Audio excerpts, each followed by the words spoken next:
Commerce four HSS YouTube ചാനലിൻ്റെ പുതിയ എപ്പിസോഡിലേക്ക് എല്ലാവർക്കും സ്വാഗതം. ഇന്ന് ഈ ക്ലാസ്സിൽ നമ്മൾ ചെയ്യുന്നത് രണ്ടാം വർഷ അക്കൗണ്ടൻസിയുടെ 3-ാം അധ്യായമായ അഡ്മിഷൻ ഓഫ് എ പാർട്ട്ണർ എന്ന അധ്യായത്തിൽ നിന്നുമുള്ള ഒരു ഇല്ലസ്ട്രേഷനാണ് ചെയ്യുന്നത്. ഇവിടെ തന്നിരിക്കുന്ന ക്വസ്റ്റ്യൻസ് നമുക്ക് നോക്കാം. Given below is the balance sheet of A and B who are carrying on partnership business as on March 31st, 2017. A and B share profits in the ratio of 2:1. ഇപ്പോൾ ലയബിലിറ്റി സൈഡിൽ creditors, bills payable, general reserve, capital. Asset സൈഡിൽ cash in hand, cash at bank, sundry debtors, stock, furniture, machinery, building. C is admitted into the firm with 1/4 share in profit. He will bring in rupees 30,000 as capital and 12,000 as his share of goodwill. Building was valued at rupees 45,000 and machinery at rupees 23,000. A provision for bad debts is to be created at a 6% on debtors. The capital accounts of A and B are to be adjusted by opening current accounts, record necessary journal entries, show necessary ledger accounts and prepare firm's balance sheet after C's admission. ഇവിടെ നമ്മൾ എയും ബിയും രണ്ട് partners ആണ്. അവരുടെ profit sharing ratio 2:1 എന്ന് പറയുന്നുണ്ട്. സിയെ അഡ്മിറ്റ് ചെയ്തിരിക്കുകയാണ് വിത്ത് എ ഷെയർ ഓഫ് 1/4. അപ്പോൾ സിയുടെ പ്രോഫിറ്റ് ഷെയറിംഗ് റേഷ്യോ 1/4 ആണ്. He will bring in rupees 30,000 as capital and 12,000 as his share of goodwill. C വരുമ്പോൾ അയാൾ 30,000 രൂപ ക്യാപിറ്റലും 12,000 രൂപ ഗുഡ്വില്ലും കൊണ്ടുവരുന്നുണ്ട് അല്ലേ. അപ്പം അങ്ങനെ വരുമ്പോൾ അതിന് നമുക്ക് ജേർണൽ നോക്കാം. ഇവിടെ സി എന്ന പാർട്ട്ണർ 30,000 രൂപ ക്യാപിറ്റലും 12,000 രൂപ ഗുഡ്വില്ലും കൊണ്ടുവരികയാണ്. ഇപ്പോൾ ഗുഡ്വില്ല് കൊണ്ടുവരുന്ന സമയത്ത് ക്യാപിറ്റലും കൊണ്ടുവരുന്ന സമയത്ത് ജേർണലിൽ നമ്മൾ പറയുന്നത് cash account debtor 42,000, to C's capital 30,000, to goodwill account 12,000, cash brought in by C as capital and goodwill. ഇവിടെ സി 12,000 രൂപ ഗുഡ്വിൽ കൊണ്ടുവന്നിരിക്കുകയാണ്. ഈ ഗുഡ്വിൽ എന്ത് ചെയ്യണം? Goodwill is to be shared by all partners in their sacrificing ratio. ഇവിടെ നമുക്ക് പ്രത്യേകിച്ച് new ratio തരാത്തത് കൊണ്ട് സാക്രിഫൈസിംഗ് റേഷ്യോ 2:1 ഓൾഡ് റേഷ്യോ തന്നെ സാക്രിഫൈസിംഗ് റേഷ്യോ ആയിട്ട് എടുക്കുകയാണ്. അപ്പോൾ ഇവിടെയുള്ള ഗുഡ്വിൽ 12,000 രൂപ എയും ബിയും അവരുടെ സാക്രിഫൈസിംഗ് റേഷ്യോ ഷെയർ ചെയ്യുകയാണ്. അപ്പം അങ്ങനെ ഷെയർ ചെയ്യുമ്പം എയുടെയും ബിയുടെയും ക്യാപിറ്റൽ കൂടുകയാണ്. എയുടെയും ബിയുടെയും ക്യാപിറ്റൽ കൂടുമ്പോൾ അവരുടെ ക്യാപിറ്റൽ അക്കൗണ്ട് എന്ത് ചെയ്യണം? അവരുടെ ക്യാപിറ്റൽ അക്കൗണ്ട് ക്രെഡിറ്റ് ചെയ്യണം. അപ്പോൾ ക്രെഡിറ്റ് ചെയ്യുന്ന സമയത്ത് ജേർണലിൽ വരുന്നത് goodwill account debtor 12,000, to A's capital 8,000, to B's capital 4,000. Premium divided between A and B in sacrificing ratio. ഈ രണ്ടാമത്തെ അഡ്ജസ്റ്റ്മെന്റ് നോക്കാം. Building was valued at rupees 45,000. ബിൽഡിങ്ങിന്റെ വില ബാലൻസ് ഷീറ്റ് 40,000 ഉള്ളത് വാല്യൂ ചെയ്തപ്പോൾ എന്തായി? 45,000 ഇപ്പോൾ ബിൽഡിങ്ങിന്റെ വില 5,000 രൂപ കൂടിയിരിക്കുകയാണ്. ബിൽഡിങ്ങിന്റെ വില ഇവിടെ കൂടുകയാണ്.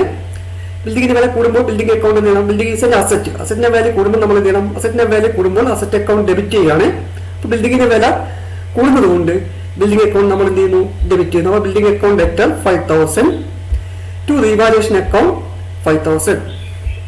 Increase in the value of assets on revaluation. അടുത്ത് നമുക്ക് നോക്കാം. മെഷീനറിയുടെ വില നോക്കാം. മെഷീനറിയുടെ വില 25,000 ആണ്. അത് 23,000 ആയിട്ട് കുറയുകയാണ്. അപ്പോൾ മെഷീനറിയുടെ വില കുറയുന്ന അസറ്റിന്റെ വില കുറയുകയാണ്. അസറ്റിന്റെ വില കുറയുമ്പോൾ നമ്മൾ അസറ്റിന്റെ വില കുറയുമ്പോൾ അസറ്റ് അക്കൗണ്ട് ക്രെഡിറ്റ് ചെയ്യുന്നു. അതുപോലെ തന്നെ അതിന്റെ അടുത്തുള്ള അഡ്ജസ്റ്റ്മെന്റ് കൂടി നോക്കാം. A provision for bad debts is to be created at 6% on debtors. Debtorsന്റെ 6% provisions create ചെയ്യണം. Debtorsന്റെ 6% provisions create ചെയ്യുമ്പോൾ debtorsന്റെ വാല്യൂ കുറേസ് അക്കൗണ്ടിന് പകരം ഇവിടെ നമ്മൾ ചെയ്യുന്നു a provision is created. Provision for bad and doubtful debts account credit ചെയ്യും. അപ്പോൾ ഇവിടെ റീവാലുവേഷൻ അക്കൗണ്ട് ഡെബിറ്റ് ചെയ്യണം. അതുപോലെ മെഷീനറി അക്കൗണ്ടും പ്രൊവിഷനും എന്ത് ചെയ്യും ക്രെഡിറ്റ് ചെയ്യുന്നു. അപ്പോൾ ജേർണൽ നമ്മൾ നോക്കാം. അപ്പോൾ ജേർണൽ വരുന്നത് റിവാലുവേഷൻ അക്കൗണ്ട് ഡെറ്റർ രണ്ട് എമൗണ്ട് കൂടി 2480, to machinery account 2000, to provision for doubtful debts 480.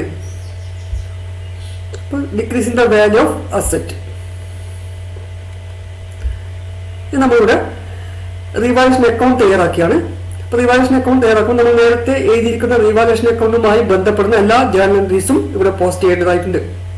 നമ്മളിവിടെ എഴുതിയിരിക്കുന്ന 2 ജേർണൽ എൻട്രിയാണ്. റിവാലുവേഷനുമായി ബന്ധപ്പെട്ട് 2 ജേർണൽ എൻട്രിയാണ് നമ്മളിവിടെ എഴുതിയിട്ടുള്ളത്. അതിൽ ഒന്നാമത്തെ journal entry building account debtor to revaluation account. അപ്പോൾ ഇവിടെ നമ്മൾ റിവാലുവേഷൻ അക്കൗണ്ട് ക്രെഡിറ്റ് ചെയ്തിരിക്കുകയാണ്. അതുകൊണ്ട് നമ്മൾ എന്ത് ചെയ്യണം, റിവാലുവേഷൻ അക്കൗണ്ട് ക്രെഡിറ്റ് സൈഡിൽ പോസ്റ്റ് ചെയ്യണം. അപ്പോൾ റിവാലുവേഷൻ അക്കൗണ്ട് ക്രെഡിറ്റ് സൈഡിൽ പോസ്റ്റ് ചെയ്യാണ് ബിൽഡിംഗ് അക്കൗണ്ട് 5000.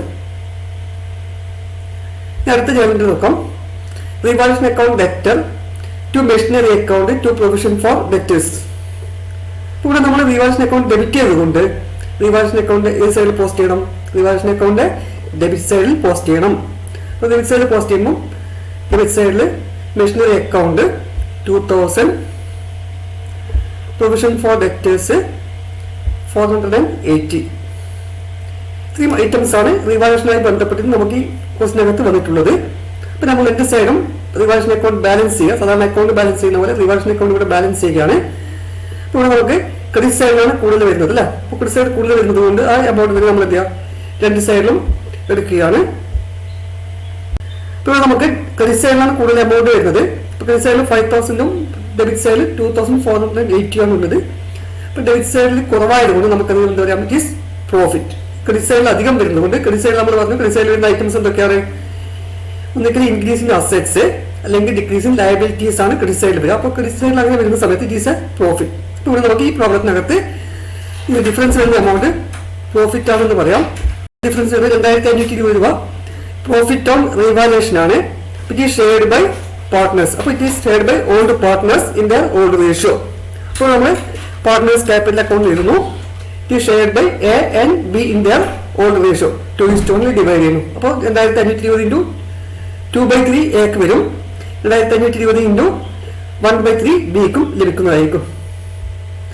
നമ്മൾ ഈ ബാലൻസ് ഷീറ്റ് ഒന്ന് പരിശോധിക്കുകയാണെങ്കിൽ ബാലൻസ് ഷീറ്റിന്റെ ലയബിലിറ്റി സൈഡിൽ നമുക്ക് ജനറൽ റിസർവ് എന്ന് കാണാം. അപ്പോൾ general reserve is A accumulated profit. അപ്പോൾ നേരത്തെ ഉണ്ടായിരുന്ന ലാഭത്തിന്റെ ഭാഗമാണ് ജനറൽ റിസർവ് ആയിട്ട് വരുന്നത്. അതുകൊണ്ട് തന്നെ ആ ലാഭം ആർക്ക് അവകാശപ്പെട്ടതല്ല, സി എന്ന് പറയുന്ന പുതിയ പാർട്ട്ണർക്ക് അത് യാതൊരുവിധ അവകാശവും ഇല്ലാത്തതുകൊണ്ട് it will be shared by A and B. ഇപ്പോൾ ഈ ജനറൽ റിസർവ് എന്ത് ചെയ്യുന്നു, എയും ബിയും ഷെയർ ചെയ്യാണ്. അപ്പോൾ എയും ബിയും ഷെയർ ചെയ്യുമ്പോൾ എയുടെയും ബിയുടെയും ക്യാപിറ്റൽ കൂടും. ഇപ്പോൾ ക്യാപിറ്റൽ കൂടുമ്പോൾ general reserve account debtor 6000 to A's capital 4000 to B's capital 2000. അപ്പോൾ അവരുടെ പ്രോഫിറ്റ് ഷെയറിംഗ് റേഷ്യോ ആയ 2:1 ഡിവൈഡ് ചെയ്യുകയാണ്. അടുത്ത ഐറ്റം വരുന്നത് capital accounts of A and B are to be adjusted by opening current account. അപ്പോൾ എയുടെയും ബിയുടെയും ക്യാപിറ്റൽ അഡ്ജസ്റ്റ് ചെയ്യുന്നതാണ്. ഇങ്ങനെ അഡ്ജസ്റ്റ് ചെയ്യുന്നത് on the base of new partner's capital. പുതിയ പാർട്ട്ണറുടെ ക്യാപിറ്റൽ അടിസ്ഥാനത്തിൽ എന്ത് ചെയ്യണം, എയുടെയും ബിയുടെയും ക്യാപിറ്റൽ അഡ്ജസ്റ്റ് ചെയ്യേണ്ടതാണ്. അപ്പൊ അങ്ങനെ അഡ്ജസ്റ്റ് ചെയ്തിട്ട് ഡിഫറൻസ് വരുന്ന എമൗണ്ട് എന്ത് ചെയ്യണം, കറന്റ് അക്കൗണ്ടിലേക്ക് ട്രാൻസ്ഫർ ചെയ്യുന്ന പറയുന്നത്. അപ്പൊ കറന്റ് അക്കൗണ്ടിലേക്ക് ട്രാൻസ്ഫർ ചെയ്യണമെങ്കിൽ നമ്മൾ എന്ത് ചെയ്യണം, we have to find out what is the new capital of A and B. ഇപ്പൊ capital of A and B കാണണമെങ്കിൽ first we have to find out new profit sharing ratio. അപ്പൊ next വരുന്നത് calculation of new ratio. ഇവിടെ സിയുടെ share 1/4 ആണ്. Remaining share equal to 1 - 1/4 3/4. എന്നാൽ A's new share equal to, അപ്പൊ ബാക്കി വരുന്ന 3/4 ഭാഗം എന്ത് ചെയ്യുന്നു, എയും ബിയും കൂടി അവരുടെ പഴയ റേഷ്യോയിൽ ഡിവൈഡ് ചെയ്യാണ്. പഴയ റേഷ്യോ 2:1 ആണ്. അപ്പൊ അങ്ങനെയാണെങ്കിൽ A's new share equal to 3/4 × 2/3 equal to 6/12. അതുപോലെ തന്നെ ബി's new share equal to 3/4 into 1/3 equal to 3/12. അപ്പോൾ new ratio between A B and C 6/12 3/12 1/4 ആണ്. 1/4 നമ്മൾ 12 ആക്കുമ്പോൾ 3/12 വരും. Therefore new ratio equal to 6:3:2. അത് നമ്മൾ സിംപ്ലിഫൈ ചെയ്യുകയാണെങ്കിൽ എന്തായി മാറും? 2:1:1. So new profit sharing ratio is 2:1:1. അടുത്തത് കാൽക്കുലേഷൻ ഓഫ് ക്യാപിറ്റൽ ആണ്. സിയുടെ ക്യാപിറ്റലിനെ ബേസ് ചെയ്തിട്ട് എയുടെയും ബിയുടെയും ക്യാപിറ്റൽ കണ്ടുപിടിക്കണമെന്നാണ് പറഞ്ഞിരിക്കുന്നത്. അപ്പോൾ സീസ് ക്യാപിറ്റൽ ഫോർ 1/4 ഷെയർ. അപ്പൊ 1/4 ഭാഗം ലാഭം കിട്ടുന്നതിന് വേണ്ടി സി 30,000 രൂപ ക്യാപിറ്റൽ കൊണ്ടുവന്നു കഴിഞ്ഞാൽ what will be the total capital of firm equal to, ഇപ്പൊ നമുക്ക് കൊടുക്കുന്നത് total capital of new firm equal to 30,000 into 4/1. അതുകൊണ്ട് നമ്മൾ സിയുടെ ക്യാപിറ്റലിനെ ബേസ് ചെയ്തുകൊണ്ട് എയുടെയും ബിയുടെയും ക്യാപിറ്റൽ കണ്ടുപിടിക്കുകയാണ്. അപ്പോൾ C's capital for 1/4 share equal to 30,000. Total capital of new firm equal to 30,000 into 4/1 that is equal to 1,20,000. അതായത് സി 1/4 ഷെയറിന് 30,000 രൂപ ക്യാപിറ്റൽ കൊണ്ടുവരികയാണെങ്കിൽ പുതിയ ഫേമിന്റെ ക്യാപിറ്റൽ എത്രയായിരിക്കണം? 1,20,000 ആയിരിക്കണം. ഈ 1,20,000 ബേസ് ചെയ്തുകൊണ്ട് നമ്മൾ എന്ത് ചെയ്യുന്നു? എയുടെയും ബിയുടെയും പുതിയ ക്യാപിറ്റൽ കണ്ടുപിടിക്കേണ്ടതായിട്ടുണ്ട്. ഇവിടെ നമ്മൾ ചെയ്യുന്നത് new capital of A equal to 1,20,000 into 2/4 that is equal to 60,000. അതായത് നമ്മൾ ന്യൂ റേഷ്യോ വന്ന് 2:1:1 ആണ്. അപ്പൊ അങ്ങനെ എയുടെ ഷെയർ 2/4 ആണ്. അപ്പൊ 1,20,000 2/4 ആണ്. 60,000 റുപ്പീസ് ആയിരിക്കണം എയുടെ ക്യാപിറ്റൽ. അതുപോലെ തന്നെ ബിയുടെ capital 1,20,000 into 1/4 that is equal to 30,000. നമ്മൾ അടുത്തത് ക്യാപിറ്റൽ അക്കൗണ്ട് വരയ്ക്കുകയാണ്.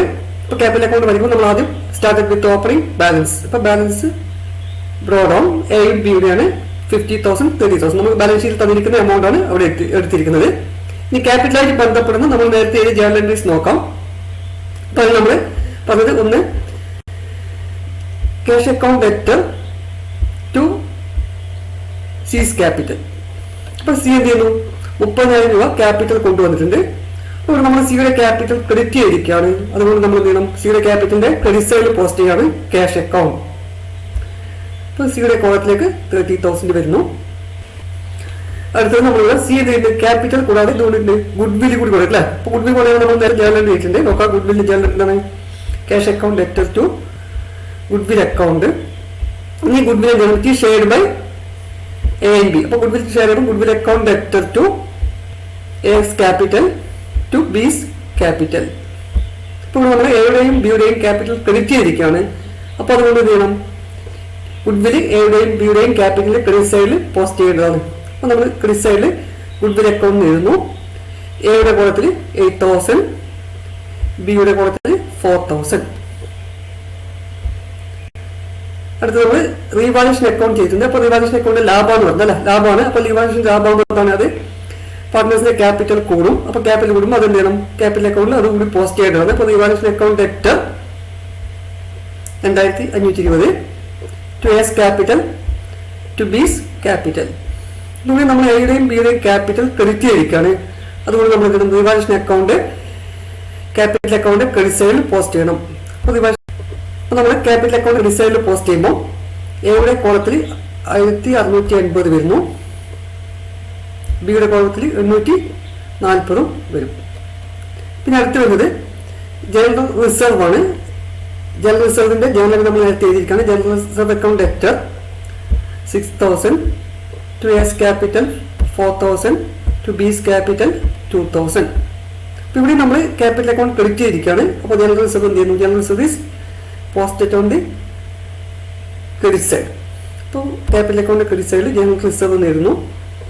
എയുടെ കോളത്തിൽ 4,000, ബിയുടെ കോളത്തിൽ 2,000. നമ്മൾ ഈ അക്കൗണ്ട് ബാലൻസ് ചെയ്യാണ്. ബാലൻസ് ചെയ്യുമ്പോൾ നമ്മൾ നേരത്തെ തന്നിരിക്കുന്ന ബാലൻസ് അത് നമ്മൾ നേരത്തെ കണ്ടുപിടിച്ചിട്ടുണ്ട്. എയുടെയും ബിയുടെയും സിയുടെയും ക്യാപിറ്റൽ. സിയുടെ ക്യാപിറ്റൽ 30,000 ആണ്. അപ്പൊ സിയുടെ ക്യാപിറ്റൽ 30,000 അടിസ്ഥാനപ്പെടുത്തി എയുടെയും ക്യാപിറ്റലും എന്തായിരിക്കണം? എയുടെ ക്യാപിറ്റൽ 60,000 ബിയുടെ ക്യാപിറ്റൽ 30 ആയിരിക്കണം നമ്മൾ കണ്ടുപിടിച്ചിട്ടുണ്ട്. അപ്പൊ അത് നമ്മൾ എന്തായിട്ട് എടുക്കുന്നു? It will be taken as closing balance of capital. അപ്പൊ അത് നമ്മൾ ക്യാപിറ്റലിന്റെ ക്ലോസിംഗ് ബാലൻസ് ആയിട്ട് എടുക്കുകയും അതിനുശേഷം നമ്മൾ എന്ത് ചെയ്യുന്നു? ഡിഫറൻസ് വരുന്ന എമൗണ്ട് ഇപ്പൊ നമ്മളിപ്പം എയുടെ ക്യാപിറ്റൽ നമ്മൾ ഇത് ടോട്ടൽ ബാലൻസ് ചെയ്ത് നോക്കുമ്പോൾ നമുക്കറിയാം ടോട്ടൽ ചെയ്യുമ്പോൾ എയുടെ ക്യാപിറ്റൽ 63,650 ബിയുടെ 38,840 സിയുടെ 30,000 വരുന്നത്. ഇപ്പൊ നമ്മൾ ആദ്യം എയുടെ ക്യാപിറ്റൽ എടുക്കാം. എയുടെ ക്യാപിറ്റൽ നമ്മൾ നോക്കാം 63,650 വരുന്നത് അല്ല. ഇപ്പൊ എയുടെ ക്യാപിറ്റൽ പുതിയ റേഷ്യോ പ്രകാരം എത്ര കൊണ്ടും 60,000 കൊണ്ടും ഇപ്പൊ 3,680 രൂപ അധികമാണ്. ഈ അധികം വരുന്ന പൈസ ചെയ്യണം it is transferred to current account. അപ്പൊ അത് കറന്റ് അക്കൗണ്ടിലൂടെ അഡ്ജസ്റ്റ് ചെയ്യുന്നതാണ് ക്വസ്റ്റനിൽ പറഞ്ഞത്. അതുകൊണ്ട് അതുപോലെ തന്നെ ബിയുടേത് 8,840 രൂപ അധികം വരും. ആ പൈസയും എന്ത് ചെയ്യാം ഈ എമൗണ്ട് നമ്മൾ കറന്റ് അക്കൗണ്ടിലേക്ക് ട്രാൻസ്ഫർ ചെയ്യും. അപ്പൊ അവിടെ നമ്മൾ ജേർണൽ ചെയ്യുന്ന A's capital account debtor to A's current account വരും. അതുപോലെ B's capital account debtor to B's current അക്കൗണ്ടും വരും. നമ്മൾ ചെയ്യുന്ന A's capital account debtor 3,680 to A's current account 3,680 excess capital of transferred to partners current account. ഇനി അതുപോലെ തന്നെ ബിയുടെയും B's capital account debtor 8,840 to B's current account 8,840. Next നമ്മൾ partners current account വരക്കുന്നു. പാർട്ട്നേഴ്സ് കറന്റ് അക്കൗണ്ട് വരക്കുമ്പോൾ ആദ്യം നമ്മൾ നേരത്തെ എഴുതിയ ജേർണൽ എൻട്രിയിൽ പറഞ്ഞത് എന്താണ് capital account debtor to current account. അപ്പോൾ capital account debtor to current അക്കൗണ്ടും കറന്റ് അക്കൗണ്ട് ക്രെഡിറ്റ് ചെയ്തുകൊണ്ട് it will be shown on the credit side. ഇത് നമ്മൾ ഈ അക്കൗണ്ട് ബാലൻസ് ചെയ്യാണ്. ഇവിടെ ഡെബിറ്റ് സൈഡിൽ ഐറ്റംസ് ഒന്നും ഇല്ലാതെ കൊണ്ട് ക്രെഡിറ്റ് സൈഡിലുള്ള ടോട്ടൽ ഐറ്റം ഇതിനെ ബാലൻസ് ആയിട്ട് കാണിക്കുകയാണ്. Next we have to prepare balance sheet. അപ്പോൾ ബാലൻസ് ഷീറ്റ് നമ്മൾ തയ്യാറാക്കുമ്പോൾ നോക്കുക ഒന്നാമത്തെ ഐറ്റം ക്യാഷ് ഇൻ ഹാൻഡ് ആണ്. അപ്പോൾ ക്യാഷ് ഇൻ ഹാൻഡ് നമുക്ക് ഇവിടെ നേരത്തെ ഉണ്ടായിരുന്നത് 2,000 റുപ്പീസ് ആണ്. അതിൻ്റെ കൂടെ എന്ത് ചെയ്യുന്നു 30,000 രൂപ ക്യാപിറ്റലും 11,000 രൂപ ഗുഡ് വില്ലും സി കൊണ്ടുവരുന്നത്. അപ്പോൾ 30,000 പ്ലസ് 12,000 പ്ലസ് 2,000 അങ്ങനെ 44,000 ടോട്ടൽ ക്യാഷ് ഇൻ ഹാൻഡ് വരും. ക്യാഷ് അറ്റ് ബാങ്കിൽ വ്യത്യാസമില്ല. അപ്പോൾ അത് ബാലൻസ് ഷീറ്റിലുള്ള എമൗണ്ട് അതുപോലെ തന്നെ 10,000 എഴുതിയാണ്. നെക്സ്റ്റ് നമ്മൾ സൺഡ്രി ഡെറ്റേഴ്സ് ആണ്. ഡെറ്റേഴ്സ് നമ്മൾ നേരത്തെ പറഞ്ഞ ഇവിടെ എന്താണ് 5% പ്രൊവിഷൻ ക്രിയേറ്റ് ചെയ്യുന്ന പറഞ്ഞത്. അപ്പോൾ പ്രൊവിഷൻസ് എന്ത് ചെയ്യും സാധാരണ ഡെറ്റേഴ്സ് അക്കൗണ്ടിനകത്ത് ലെസ് ചെയ്യാണ് ചെയ്യുക. അപ്പോൾ സൺഡ്രി ഡെറ്റേഴ്സ് ലെസ് പ്രൊവിഷൻ 480 വരും. 7,520. അടുത്ത ഐറ്റം വരുന്നത് സ്റ്റോക്ക് ആണ്. 10,000 ആണ്. സ്റ്റോക്കിന്റെ വിലയിൽ ഇവിടെ വ്യത്യാസമൊന്നും പറഞ്ഞിട്ടില്ല. അപ്പോൾ അതുകൊണ്ട് അതുപോലെ തന്നെ എഴുതാം. അടുത്ത ഐറ്റം ഫേർണിച്ചർ ആണ്. ഫേർണിച്ചറിന്റെ അകത്തും വ്യത്യാസമൊന്നും ഇവിടെ പറയാതെ കൊണ്ട് അതുപോലെ തന്നെ എഴുതുന്നു. ഫേർണിച്ചർ 5,000. നെക്സ്റ്റ് മെഷീനറി ആണ്. മെഷീനറി 25,000 ഉള്ളത് എന്തായിട്ടുണ്ട് 23 ആയി മാറിയിരിക്കുകയാണ്, കുറഞ്ഞിരിക്കുകയാണ്. അപ്പോൾ കുറഞ്ഞ വില ആണ് ബാലൻസ് ഷീറ്റിൽ എടുക്കേണ്ടത്. അപ്പോൾ മെഷീനറി 23,000. പിന്നെ ബിൽഡിങ്സ് 45,000. ബിൽഡിങ്സ് നേരത്തെ 40 ആയിരുന്നു, 45,000 ആയി. അപ്പോൾ അതും കൂടിയ വിലയാണ് എടുക്കേണ്ടത്. ഇനി അടുത്തത് ലയബിലിറ്റി സൈഡിലാണ്. ക്രെഡിറ്റേഴ്സ് എമൗണ്ട് വ്യത്യാസമില്ല, അതുപോലെ തന്നെ എടുക്കുന്നു. ക്രെഡിറ്റേഴ്സ് 8,000. പിന്നെ അതുപോലെ ബിൽസ് പേയബിൾ 4,000. അപ്പോൾ അതുപോലെ തന്നെ എടുക്കാം. ബിൽസ് പേ അതുപോലെ തന്നെ ബിൽസ് പേയബിൾ 4,000 എടുക്കുന്നു. നെക്സ്റ്റ് വരുന്നത് ജനറൽ റിസർവ് നമ്മൾ നേരത്തെ ഷെയർ ചെയ്ത് കഴിഞ്ഞു, അതുകൊണ്ട് ഇവിടെ എടുക്കേണ്ട കാര്യമില്ല. അത് ക്യാപിറ്റൽ അക്കൗണ്ടിൽ അഡ്ജസ്റ്റ് ചെയ്ത് കഴിഞ്ഞു. പിന്നെ അടുത്ത് വരുന്നത് ക്യാപിറ്റൽ അക്കൗണ്ട് ആണ്. അപ്പോൾ നമ്മൾ ശ്രദ്ധിക്കേണ്ടത് ഇവിടെ എയും ബിക്കും എന്തുണ്ടാവും ക്യാപിറ്റൽ അക്കൗണ്ട് കൂടാതെ കറന്റ് അക്കൗണ്ട്. അപ്പോൾ ക്യാപിറ്റൽ അക്കൗണ്ട് നമ്മൾ നേരത്തെ ചെയ്തിട്ടുണ്ട്. ക്യാപിറ്റൽ അക്കൗണ്ടിന്റെ ബാലൻസ് നമുക്കറിയാം.